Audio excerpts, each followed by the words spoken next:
Thanks, Nancy. So good afternoon, everyone. Thank you so much for joining us today. My name is Shubhika Agarwal, visiting coordinator for broadband with the Illinois Broadband Lab. We're really happy to coordinate this webinar series with the University of Illinois Extension, and welcome to all of you today who are joining us.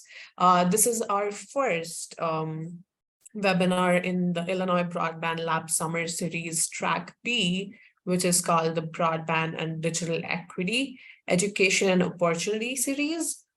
This is mostly designed for local leaders, community stakeholders, and general public who are working in the space and looking to learn more about increasing broadband adoption and utilization in their communities. So again, welcome everybody.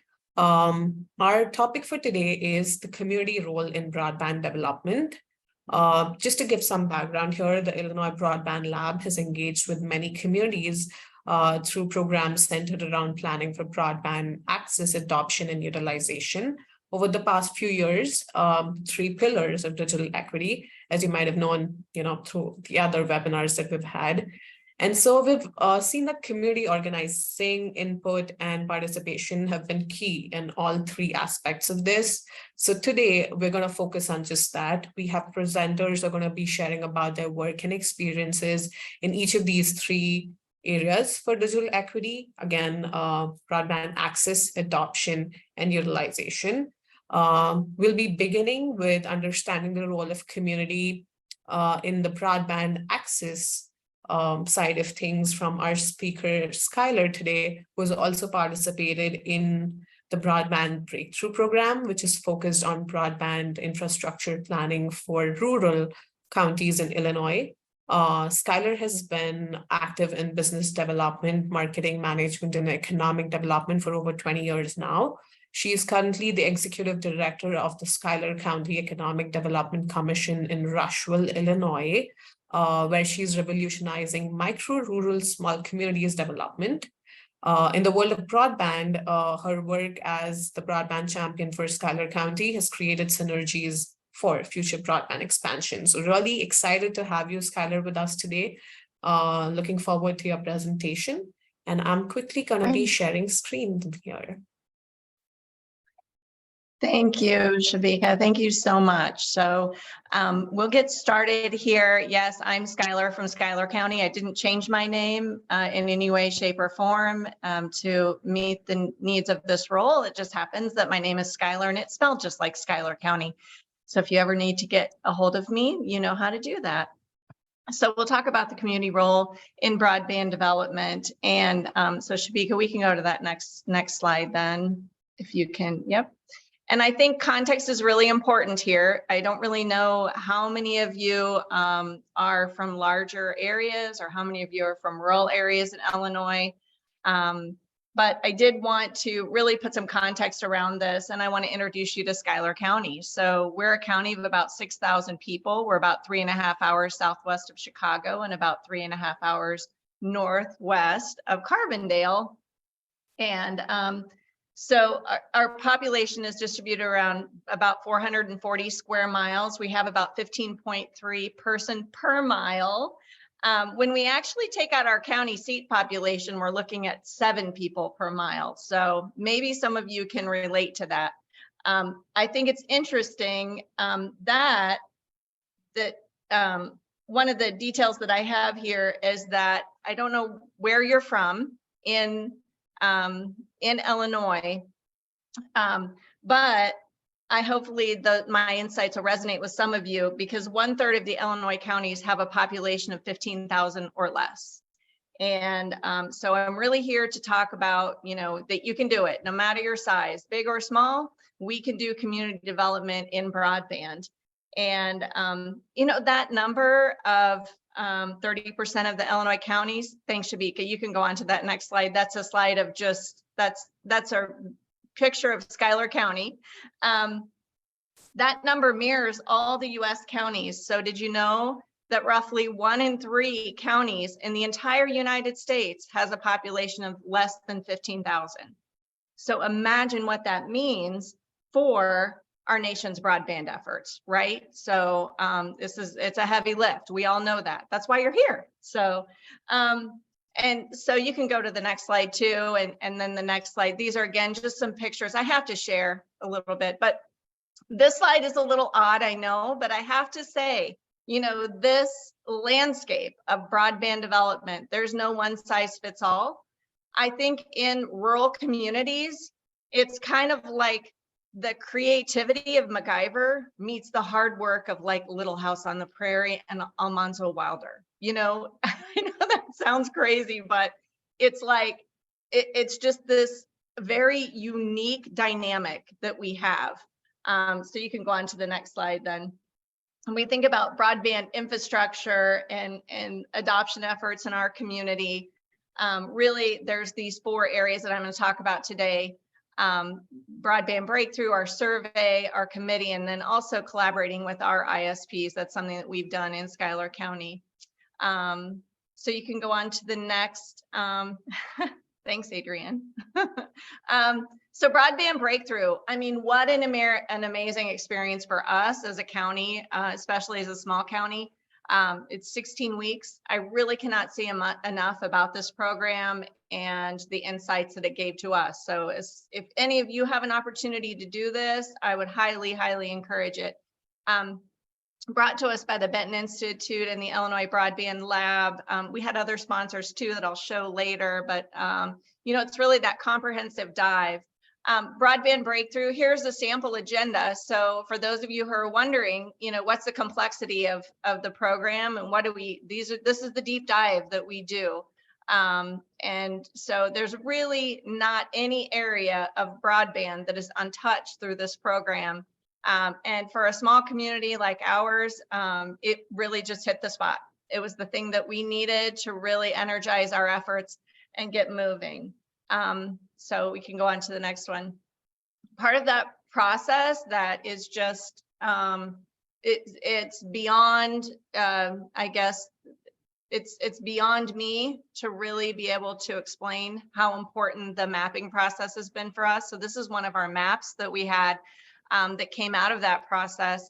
So Shabika is really helpful with that. The Illinois Broadband Lab, so instrumental. When we talk about community engagement, community involvement, obviously our communities want to see that we're making inroads, that we're making things happen, that we're, you know, that we're getting results.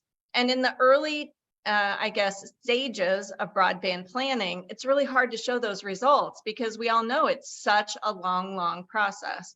So this is one of the tangibles that came out of the things that we were doing in Broadband Breakthrough, which has been so important. So this map shows we were able to overlay actually every address in Schuyler County with a broadband map from the Illinois Broadband Lab. And so the brown area is fiber optic, and then the rest of the areas are, for all practical purposes, unserved. And so I think that's a really neat illustration. Again, invaluable, something we would have never been able to do on our own. So we can go on the next slide. And we also had all of these people in our corner. All of these, you know, these were the funders for that particular venture. And I'm sure going forward, as you know, the Illinois Broadband Lab and possibly Benton continue to collaborate in ways like this, you're going to continue to see all of this great, you know, these great minds going in to help your cause. Oh, I mean, that was the most amazing thing. I get a little emotional about it. You know, here we are, just little tiny Schuyler County, way over on the side of the state. And we had these great resources in our corner. So, all right, next. All right, so here's our broadband survey. This was another thing that came out of Broadband Breakthrough. And we kind of put it, I think it's important, and I would encourage each of you to really brand your survey, brand your initiative. We came with, you know, Beyond Broadband is what we came up with as our kind of little tagline. And then we developed some graphics around it. How's your internet? These on the right there, that's a little business card that we passed out with the QR code. So you can go on to the next. Here's some more. These are Facebook ads that we did just to get the attention of our community. And you can go on to the next one. This And then we also did a survey video. So I'll just play this for you really quickly. It kind of talks about the survey, the in-depthness of it. Again, huge shout out to all of the folks at University of Illinois, the Illinois Broadband Lab. We actually produced this ourselves, but I mean, they inspired us through their work with the survey. So go ahead and you can do the video. Over the next few months, SCEDAC is building a broadband plan, and your input is so important. What's broadband? Broadband is the internet as we know it today in Schuyler County. To help us with this plan, we're doing a survey, and we need all kinds of responses. Got good internet? Tell us. Unreliable connection? Tell us. No internet at all? We need to know. Here's how to start. Be sure to take the survey at home or the Rushville Library if you have no internet. Be sure you're connected to your home internet. That's your local internet connection. This icon shows that you are connected to a local internet connection. At one point in the survey, you'll be directed to a speed test. This speed test will ask you to click the link. The link is safe, and you can click it to do the speed test. The speed test will open in a new window. It might take a minute or so to complete. Don't click any of the links on the page. Just make a note of the results and enter them in your survey. Take the next speed test with a device that can be connected to a cellular signal, like a phone or tablet. Be sure Wi-Fi is switched off on the device to ensure a cellular speed test. And at the end, you get to chime in with your very own broadband story. Have you had trouble with e-learning? Do your Zoom calls drop at the most inopportune times? Is Grandma's medical alert useless because she has an unreliable signal to her house? Let us know, and thanks for helping us with this survey. A few minutes of your time are going to help us revolutionize the internet in Schuyler County for everyone. That's amazing. So thank you. So we can go to the next slide. So thank you again for everyone at the Illinois Broadband Lab and also the Benton Institute for helping us. The survey that you saw in that video is actually put together by Nancy Adrago. Huge shout out to her. Huge shout out. So again, these are things we couldn't have done on our own, and we're so appreciative. So the survey findings. And I guess you might ask, why do you play that video when we're talking about community engagement? We have to get the community excited about what this thing that is, what's broadband, and do they even have any control over being able to bring better internet to their home? And it does. We've had so many people reach out to us and say, you know, are you going to help me get better internet? You know, I saw that on Facebook, or I saw that somewhere else. You know, so I think that we really, you know, there are multiple layers to what we did in terms of getting our survey results, but we're able to get 300 unique responses. We came up with 5% of our county population, which is statistically significant. So thank goodness we, you know, flyers and posters and, you know, all that we could do to get a good number of responses. And it does put that top of mind into our citizens' heads, so that they're thinking about broadband and they're wanting it. They're wanting something different. They have a taste for something beyond what they have right now. And then we also came up with 54 contacts that could be engaged on the topic of easements and right-of-ways and et cetera. So great way for us to engage with the community was through the survey. Continuing, we need to think about our ISP coordination and being sure that, you know, ISP is Internet Service Provider. If anyone out there happens to be new to this landscape, it's an Internet Service Provider. We happen to have three key players in Schuyler County. And so our approach has been to really coordinate that with them directly. You know, sharing presentations and maps, surveys, information with them, having regular meetings and check-ins. And we did do an executive summit on June 16th, which went really well. with all of the executive teams of 3 of those, MTC, Fiber, and CASCOM. We're all in the room together, and we talked about kind of what might be playing well in the sandbox together.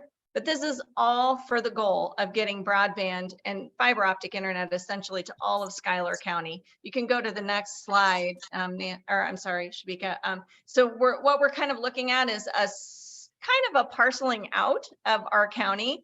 This is that map that I showed you earlier, but we're kind of trying to think about the ways that we can bite this off in different size pieces. And once we put this information into the hands of our internet service providers, albeit they are competitors, but they also want to know that they're going to be in a good position to have our support and to have our community engagement, and also to be able to do other things too. So our broadband planning team, this is the last element. These people are your advocates. So, this is the biggest part. It's probably the most intuitive part of community development. We got together a team from the public library, our school district, the Farm Bureau, our county board, business, the state of Illinois, and our Schuyler counseling. So our counseling services there in our county, they need to have the opportunity for mental health counseling through the internet. So I feel like this is the bread and butter of what will be going forward. As we do go ahead, we continue with monthly updates to them, special events around digital literacy and with the school and the library, and really just communicating with our ISPs. They are our advocates. They're the ones that are out there in the community talking to other people. So it's like the spokes of a wagon wheel, just expanding out. And one thing I want to mention real quickly is, I've said this several times, and this goes back to meeting with your ISPs, getting a good broadband team together. If you leave with nothing else, just remember this: don't leave anything to chance. Okay, our efforts in terms of broadband development are no longer it's not that big frontier of just a haphazard approach. Don't leave anything to chance. Communicate with your ISPs. Get that strong broadband team going so they can be advocates and they can help you in your efforts. And so we can go on to the next. We went to the digital equity listening sessions in Macomb. These are some of our volunteers and also some of our board members our broadband committee members. So that was just and that's all gotten us to this. So our broadband vision is to create a countywide fiber optic network that connects every person, family, visitor, business, and farm with the opportunities provided by affordable and reliable high-speed internet. So I think that's my time, and I will pass it back to Shabika. Thank you, everyone. Thank you so much, Schuyler. That was a great presentation. I think Schuyler has been great and talking about how they were able to engage the community through the survey and just forming the team, the different stakeholders involved through the process, and how we see continued participation through the state's listening tour and all of that. And I think, Schuyler, you kept on mentioning how great it was to work with all of these different organizations. But I think we also want to pass that back to you. It goes back to the community and the leaders that you put together, and you and your team's effort that actually made it a successful effort that's, kept on going. And that is how we're going to see results. So again, talking about the role of community, and big or small, we can do this. So thank you so much for your presentation. To all the participants, again, if you have questions, please feel free to share it in the chat. We'll be getting the questions towards the end of all the presentations today. And now, after we learn more about community participation in the access side of things, moving on to adoption. So we have James Harris from Lake County and Rose Mabwa from the community builders in the Bronzeville neighborhood in Chicago to share about their experiences. We'll be starting off with James to share more about his work in Lake County. So James has over 20 years of service experience in the community through various organizations. And as a veteran, James has witnessed the emotional and practical needs of individuals who may not be able to articulate for themselves. As a long member of Lake County area, he has worked in public health field at the grassroots level with residents and also community-based organizations. So the transition to digital navigation since the pandemic was quite seamless for him. The ability to form collaborations and partnerships only shifted to fit the particular and current need of digital challenges that were faced by underserved population in the county. So I'm going to pass it over to James to share more about his work and experience working with community in Lake County. Thank you so much, and hello to everyone. I really loved the presentation. Prior to it showed the foundational work that's necessary. And then once that foundational work is established, now you've got to go in and begin to work with the residents. So in my role, and along with my colleague, Candace Browdy, who is the executive director, we made the shift from community health work into working with the digital navigation landscape. It was very important to me as an individual coming from a background of a low-income area. I actually grew up in the area that Rose is serving, so you'll hear about that. And so I, for many years, just saw how needs were evident, but individuals, you don't know what you don't know. You don't know who to speak to. You may want to be able to change certain things in regards to the internet, but how do you get there? So the primary role that I hold and currently work in is going and creating collaborations and partnerships with groups. So we're talking stakeholders like the libraries, we're talking schools, we're talking the townships, anywhere where they're serving individuals who have needs, right? So I go to them, I share with them, get them excited about what we're doing, and then show them how that collaboration or that partnership will help their residents or individuals who come to their facilities. Because more individual groups and or organizations are moving and doing things on an internet basis and or level. But if your patrons don't have that access, then it's not beneficial to either one. So that was number one, making sure that they understood that helping residents in turn helps their business also.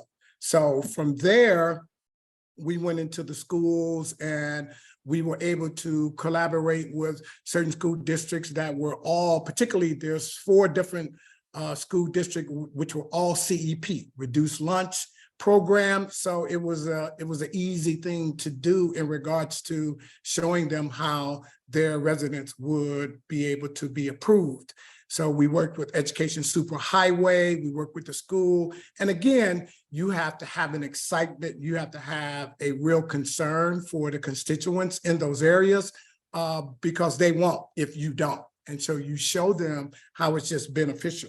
So from there, we also moved into doing one-on-one appointments with our local library, forming partnerships, which then in turn helps them, obviously, because where are people coming to get access to the internet, but the library. Well, we're not saying that we're trying to stop them from coming to the library. We're just trying to keep them more capable of accessing it when the library is closed. What about if there aren't any laptops or devices to be able to loan out? So that's where we come in. We partnered with different groups to distribute digital devices, and we also created digital learning workshops.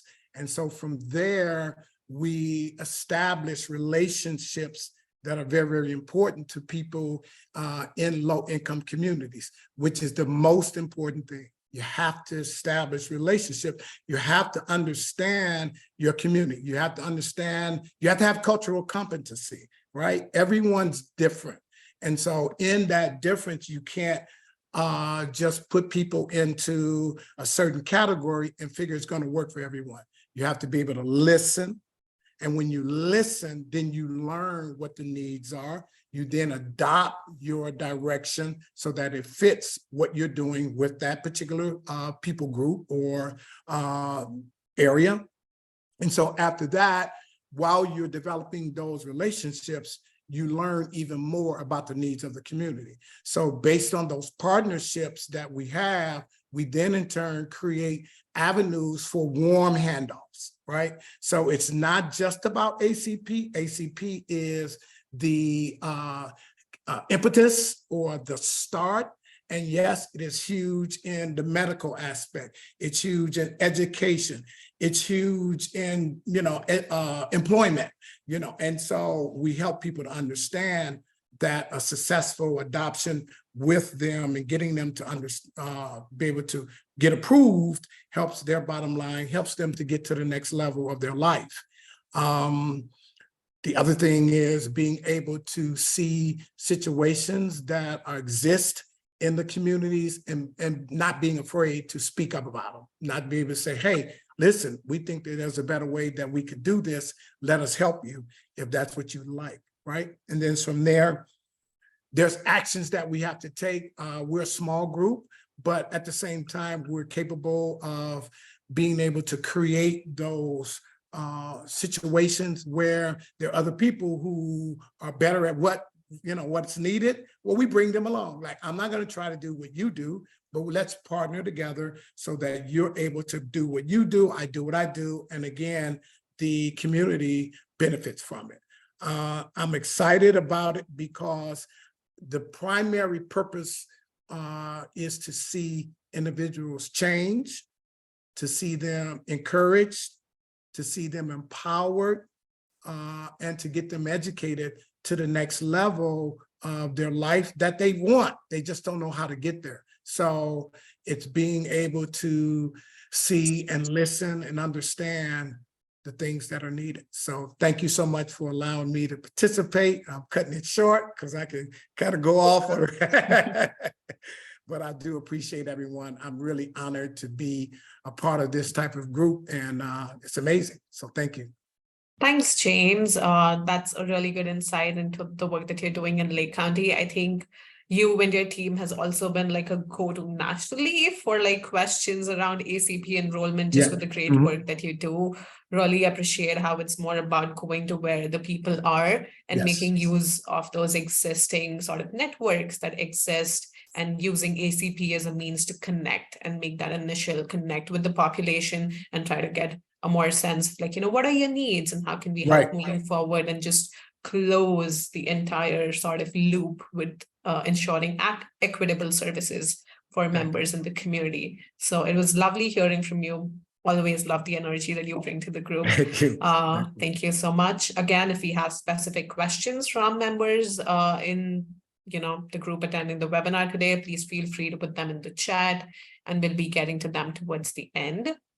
Now to discuss more about adoption efforts in the Bronzeville area in Chicago, we have Rose Mabwa. Rose serves as the Director of Community Life for the Community Builders in the Chicago region.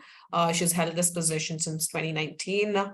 The Community Builders has been actively engaged in looking for solutions for equitable broadband and started off with like the Lifeline program efforts since 2000 and with their ways to actually improve infrastructure for their residents. More recently, they were part of the Illinois Connected Communities program through the Illinois Broadband Office of Broadband. And so that is where they built various partnerships to help with adoption. And there's a lot more that they continue to do in this space. So I'm going to pass it on to Rose to share about their amazing work in the community. And I'm going to be sharing screen for you in just a minute. Good afternoon, everybody. While Shabika is sharing my short PowerPoint, I would like to say I'm really glad to be here today. As she said, I'm the Director of Community Life at the community builders in the Chicago region. We're a national, Shabika can move to the next. We're a national affordable housing organization whose mission is to build affordable housing where all people can thrive. In Chicago, we're 20 years old, and Chicago is one of our regional offices. We own and manage properties on the west, south side, and surrounding Chicago suburbs. Currently, we have over 1,800 units. And our focus on broadband, as Shabika has shared, started in the year 2000 when we acquired the former W.B. Wales homes where James Hughes grew up. And now we tore down those ugly project high rises, and it's now a mixed income community where people own homes, stay next door to people who rent, and also people who are subsidized. It's 3.5 miles from downtown, and eventually, when all phases have been built, we will have 3,000 units. Shabika, move to the next.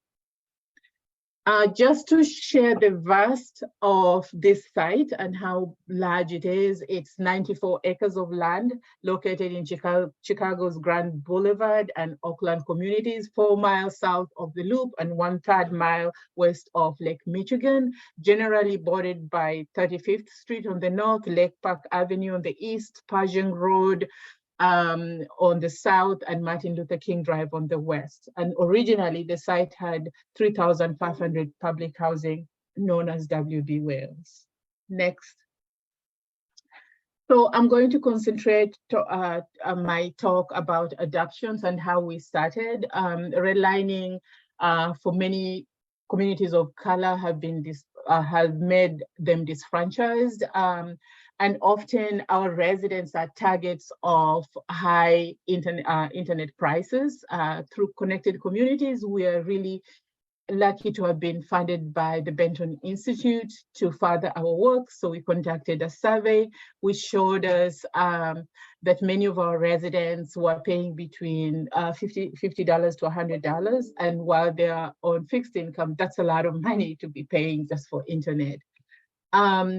After we got funded by Benton Institute, we formed a resident steering committee with 8 of our residents because we wanted to put them at the center to hear what they had to say about the community.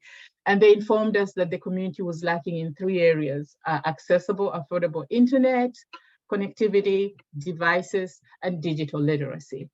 So again, we were lucky to have been introduced to the Benton Institute, who connected us to PC for People, so that we were able to address the devices. PC for People came to all our Chicago sites and distributed so many laptops and desktops. You'll see later on in the slide where we are in terms of closing the gap, but we've been working so hard. We also partnered with CHA to advance ACP, and our residents have been participating in ACP signing up. And then we partnered with our local library to bridge the digital literacy, because a lot of our residents had said that they really needed to know how to navigate the internet. The seniors said they were being scammed every day. They didn't know what a computer was, what a mouse is. They just needed basic classes. This is a mouse, this is a monitor, this is how you sign on, this is how you create an email, and then this is how you check up your appointment with your doctor or order food online. So from there, we moved on to how to use the computer's usability. So the seniors during the COVID, they went into isolation, and that diminished a lot of their faculties. So they told us that they wanted to connect with their families, they wanted to connect especially with their grandkids. We also discovered that there's a gap between the current generation of youth and seniors.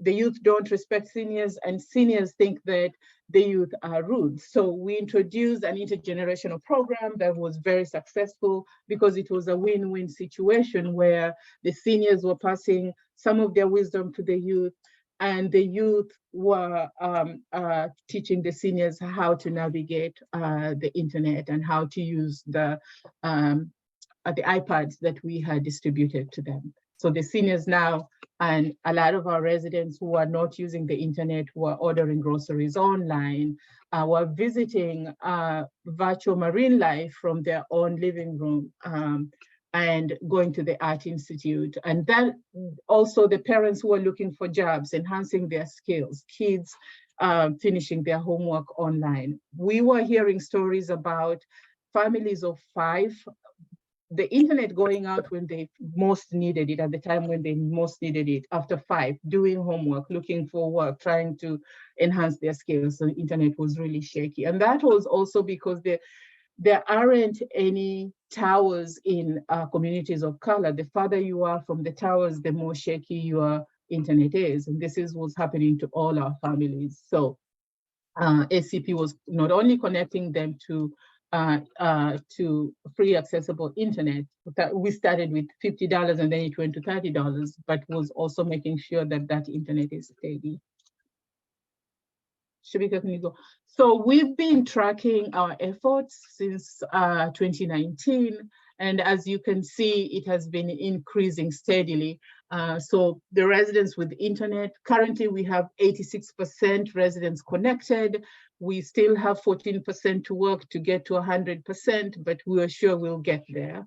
For the devices, and many of our residents did not have devices, and there is a push and pull a little bit there because they're skeptical about the free services, but we've so far connected 73%. We're still working on the 27% that's remaining. Shabika? And so this is where we are adoption formation. We formed a steering committee with the representation from the community stakeholders, including the 2nd Congressional Ward and the local library and CHA. We have a presentation all the way from the youngest being 13 to the oldest being 83 years old. And the 83 years old is taking GED classes and knows how to navigate the computer now and loves it. We held a town hall meeting and shared the community ideas that we had observed throughout the funding with our stakeholders and the results of the survey, and then incorporated all that in our meeting at the town hall. We digitalized their voices and stories on a video that will soon be released, and once it is released, we'll share their stories and their voices about their broadband experience.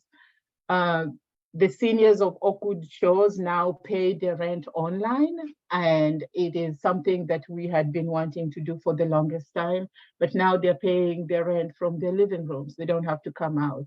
And then they are also putting work orders using their computers. So that is really a great thing that we wanted to bridge for the longest time. Residents are connecting with their community's monthly beat meetings and responding to crime anonymously. They're reading their alderman's newsletters online and attending free library digital workshops online. They're also really good at ordering groceries online and visiting with their doctors on telehealth. So our efforts is all indication is showing that it's leading in the right way. And now that we are part of the coalition collaboration with the city and the state, we feel that we are on a path to success. So I just want to thank all our partners and especially Benton Institute that really gave us a jump start on this work.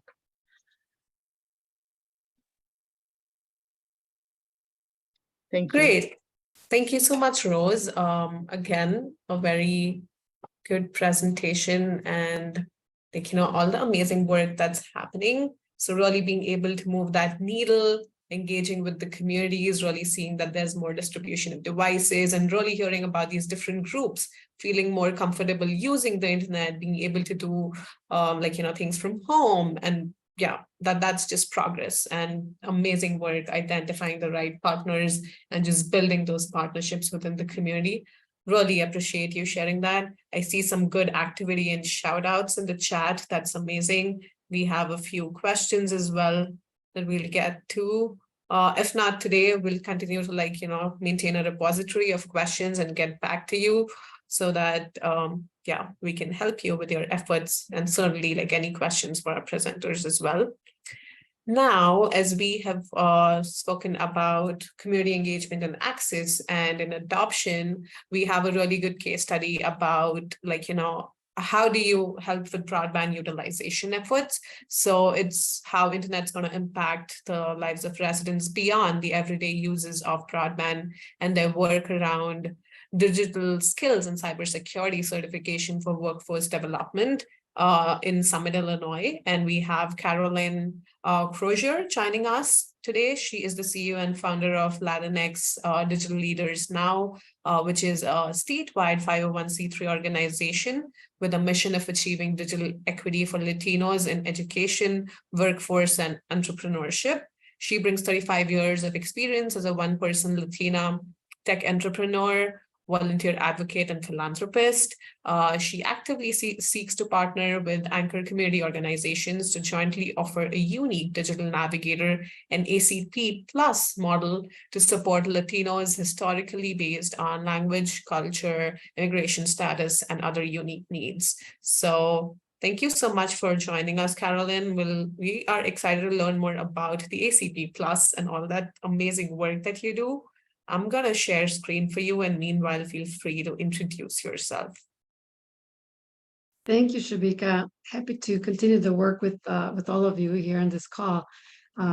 This presentation is going to be focused on the third aspect of why we believe digital equity is essential for everyone this day and age, and we'll learn about that during the pandemic. So just a little bit about me while the presentation goes on. Well, first, the name speaks a lot to the work. Latinx Digital Leaders Now. The leadership is so critical in our communities. So building digital leaders in our community is what this is going to be about. So if you go to the next slide, it'll show what we're going to cover, who we are, our why, who we are serving, how we got started, the use of the internet in the tech workforce with cybersecurity that we launched, some success stories, because nothing like looking at the end result and the impact, and then what's next. So moving on to the next one. So just a little bit about our nonprofit. We launched it 2 years ago, started part-time. Many of us are volunteers, bringing a lot of industry experience, including my own, to this nonprofit. And with our vision of creating the sustainability that we'll talk about, in not only in the building the tech workforce, but we have to look at health, and we learn how the pandemic really affected us with that. So our vision is to bring health, wealth in our communities with innovation, strong family values, and a positive social impact with our mission on digital equity exclusively. That's all we do. We cover the whole state, one community at a time. Summit will be what we're going to highlight, and so that we can collectively work on initiatives and enhancing and thriving in how we live, learn, work, and play. And I'll just emphasize our core values. You can see the last three are really resonate with my own personal story of action, social capital, and entrepreneurial spirit. With myself, having experienced many of the things that are now we're serving our community. So if we can go next. So this is our why. The urgent need. I didn't realize how the needle had not been moved after 35 years. When I launched my business, we're celebrating 35 years this year with CSC Consulting Group, an IT company, and with a lot of EdTech consulting across Illinois, and working with a lot of work with Chicago Public Schools. I saw the inequities from day one, back in the early 90s, before the internet, before all the technology that exists today, and I haven't seen it move so much. So I'm at the bottom of this spreadsheet that you see of this chart, the less than 1% Latina tech entrepreneurs, and in the workforce, less than 2%, women, Black women, 3%, women of color, 5%. It's unacceptable, and that's why our tagline of disrupting tech status quo. We need to change that. Latinos in particular, we are really the youngest and fastest growing population. We need to offer solutions, we need to engage them. The tech field is the highest paying careers, not only in the tech industry, but in tech is everywhere. I mean, it's in every type of job, in every industry, we need tech skills. And yet we have unfilled jobs. We have, people that are looking for jobs. There's a lot of change from this industry to that industry, and we're not seeing that movement. So the lack of diversity representation is also hurting our economy. It's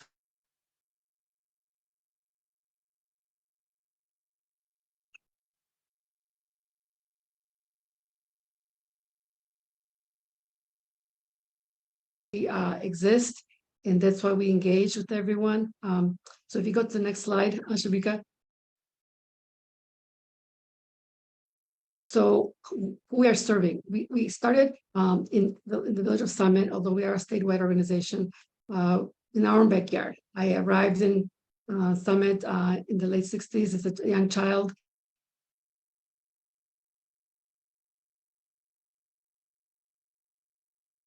And now the majority of the town is collaboration with the leaders of Summit. We could not do this without leadership. Many are on this call. I'm really feeling very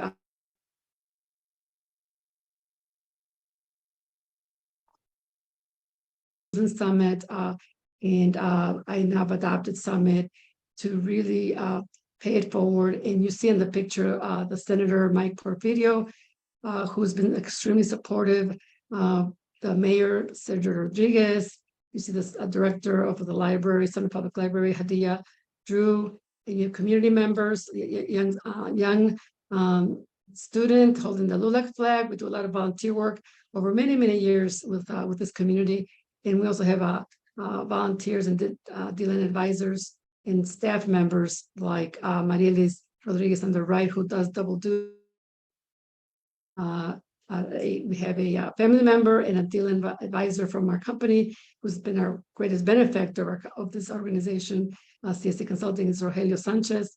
So it's a community effort. We have a mom who really brought many, many people to our project and our work. So moving forward to the next, I did include a link to the Benton ACP tool. We do look at that tool. We'll look at many other aspects of the if you can go back a little bit on the demographics and where we are. So those that don't know, the village of Summit is located in the southwest suburb of Chicago, and it has 11,000 residents. We have the majority Latino, 75% plus, and we have many that are eligible and enrolled. And thanks to the great collective work of everyone, we have done a lot of work in enrollment. We've done this through our efforts and through collective efforts of many partners. So if we can go to the next one, I do also want to highlight that we have business involvement in the whole sites for events. So how we got started, everybody's saying the same thing. Thank you to, in our case, the grant we received, the Illinois Connected Communities Grant. We got that started a year and a half ago. We were part of the cohort 2, and we, started with Village of Summit, our own backyard. We've done a lot of work over the years, and we were very fortunate to have Bill Coleman as one of our advisors and consultants with Benton Institute, and we learned together. We learned what others communities have done in other parts of the state. And our 3 aspects of work initially was the awareness. We were amazed how this funding from the FCC was announced, and yet there was a very minimal awareness, particularly the special populations where we're supposed to be impacting the most, that are either unserved or underserved. So in particular, our community has many that are immigrants, have language barriers, or have immigration status that makes them fear of these types of programs from the government. So we had to do a lot of heavy lifting and outreach and awareness. And unfortunately, a lot of it is not funded. So we have a group of 60, 70 volunteers engaging in this work, hosting events. I'm going to be very thankful. I'm going to mention several, and I hope I don't miss, because everyone in Summit has really stepped up. The superintendent of the elementary school district 104, Dr. Troy Whalen, always invites us to events, beginning of the school year, the celebrations, the summer, winter, always invites us. And when we have a special event, he always engages their staff to get the word out via text, via email, via the website. The same with the mayor. Of course, one thing is awareness. There's a lot of awareness can happen, but we may not see much enrollment. So we did that work of the enrollment. It has to be individual. It has to be one-on-one. It has to be with people that they trust. And the people we work with, besides ourselves that know the community, are the people at the library, people at the school. We do a lot of hand-holding. We address their language barriers. We address when they get rejected, when we know they qualify. Can go on and on about these two first sections, but the final one is where we came in strong and uniquely because of our own experience and history in this space. With the youth, not only with digital literacy, I put a plus because digital literacy is the basics and we need to start there, but we need to continue and not end there, but really ultimately impact our economy and our workforce. So if we can go on to the next one. I'm going to highlight for this particular presentation and then open to questions that hopefully we'll have time. I'll make it move up a little faster. I won't go through each element that's on here, but we did establish a Cisco Net Academy relationship with Cisco Corporate, where literally millions of dollars in curriculum and courses are being available online. Our company is Cisco partner. We provide Cisco engineers to the schools, and we're using the same model for our nonprofit. We engaged this initiative of a bilingual cybersecurity exposure. People were like, cybersecurity, it's a word they don't even want to connect to, but it really affects everyone, all of us, the grandmothers, the parents, the homemakers, the students. First, we have to start with how do we use it safely? So if you're a new user, you're the most vulnerable. And if your language is limited and if you're a little afraid of technology, there's a lot of bad actors, as they say. So we wanted to start here. We didn't know what the results would be. We were amazed that we did get about 60 that were interested. And from there, the one that's committed to the course, as you described here, was 5 weeks, self-paced. We made available bilingual coaches, one-on-one or group sessions. And by the end, in the summer, we graduated 17 that literally received a certificate that says Cisco Inter Cybersecurity Certificate. And they were thrilled. We had community members that didn't think they could do it.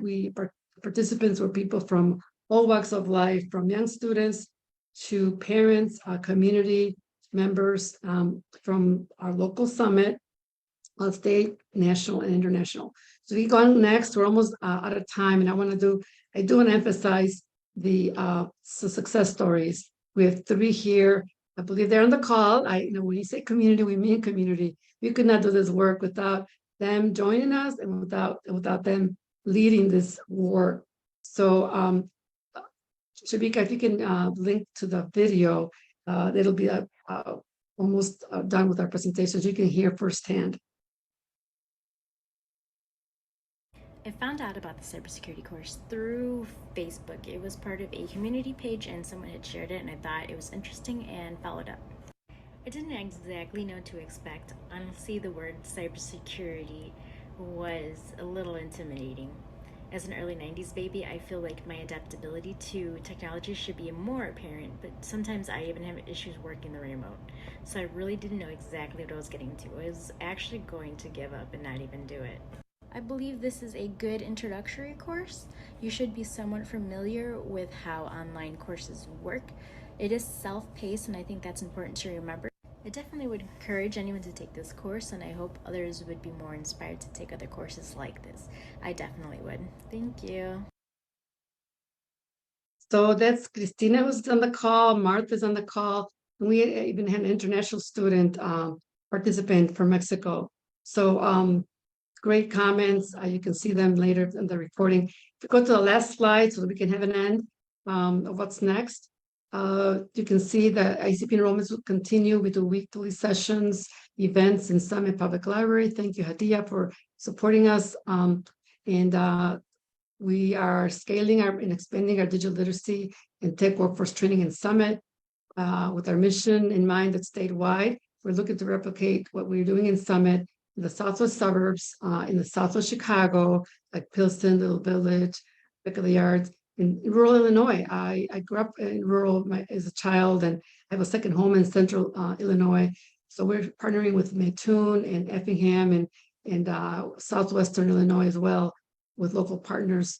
And finally, many of us are volunteers in operations and management. We did get funding from ISB for almost $1 million for 2 high schools for tech workforce career pathways, but we're looking for private and public funding to build our operations for sustainable growth. So that's really, in a nutshell, who we are, our story, and invite you to engage with us.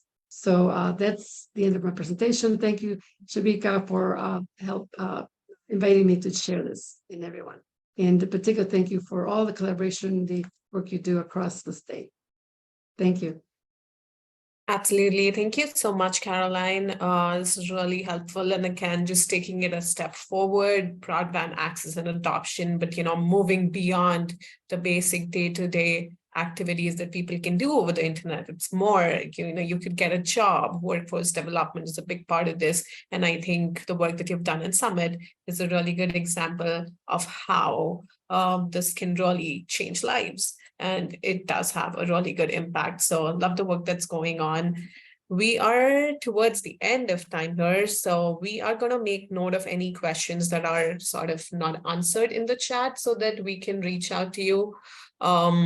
And absolutely love all the communities, the work that they shared through the various programs. Also would like to highlight the DEC program that the Illinois Office of Broadband has running. So if you're a community that has a plan, and certainly reach out to us for any guidance that you might require, or if you would like some funding to get started with your plans, we certainly have that. We'll be sure to include information about that in the follow-up email. So thank you so much for joining us today. I'd like to thank all our presenters and all the participants for joining us. Have a great day. And as I mentioned earlier, this is a webinar series. So we have our next on August 3rd at the same time on prevailing wage and Illinois Works Apprenticeship Program, which is more for the track A, getting a sense of the grant program and just being prepared. And then we have a second webinar on August 10th for broadband technologies overview, which is going to be led by Robbie Macbeth, who's also with the Illinois Broadband Lab. So hopefully we hope to see you there as well. And thank you so much, everyone, for joining us today.